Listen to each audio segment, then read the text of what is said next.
éviter de se piquer le bout du museau lorsqu'elle mange.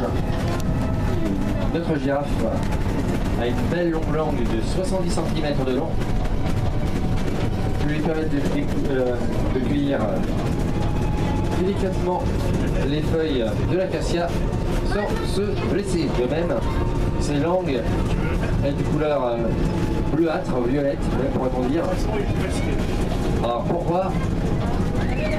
Non pas comme j'ai entendu dire de la bouche d'un enfant aujourd'hui, pour éviter les coups de soleil, mais ciré bleu, tout simplement qu'elle est dépourvue de vaisseau sanguin, très pauvre en oxygène. Pourquoi? Simplement, si elle se blesse à la lèvre, du moins si elle se blesse à la langue, en cueillant les feuilles de l'acacia, il y a très peu de risques que ça saigne, et même que ça s'infecte.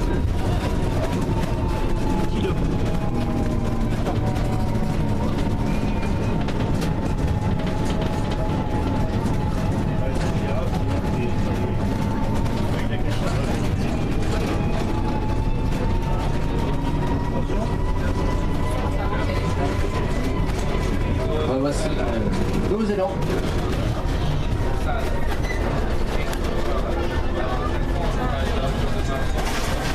Les éléphants formés avec un progrès de taille modeste par rapport aux zèbres ou aux loups, où on peut parfois les rencontrer avec plusieurs centaines d'animaux, plusieurs milliers. La branche juste devant. Qui vont former les troupeaux de zèbres de nous. Les élans, eux, ça sera à peu près 50-70 individus.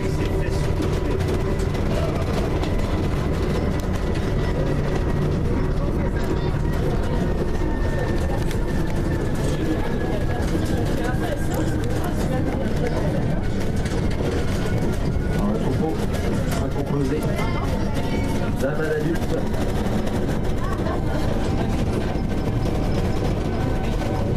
deux femelles et bien évidemment deux mâles subalternes qui graviteront autour du troupeau et qui essaieront de détrôner le pacha au moment de la saison des amours.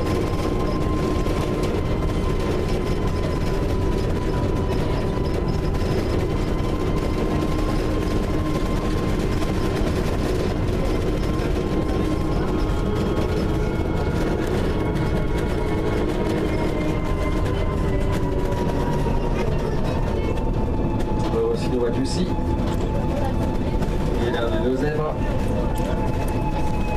Et souvenez-vous, au début de sa feuille, vous avez dit, est-ce que les rayures du zèbre sont blanches sur fond noir ou noires sur fond blanc? Il est temps de répondre à cet épineux dilemme. Eh bien, les rayures du zèbre sont tout simplement blanches sur fond noir. Comment sait-on cela? Tout simplement, dans le ventre de sa maman, le petit zébro est tout noir. Et c'est au fur et à mesure de la gestation que ces rayures blanches vont apparaître.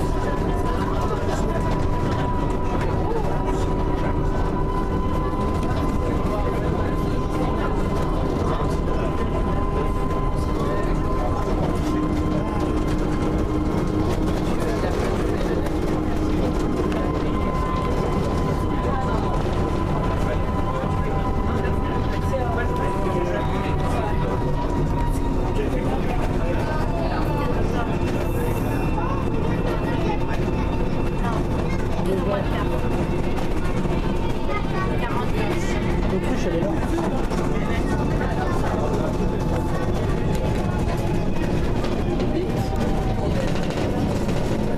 Alors messieurs, dames, les enfants, on va tarder à nous diriger vers notre port d'attache. Mais que serait un petit voyage sur le continent africain sans aller rendre visite à l'un de ses plus grands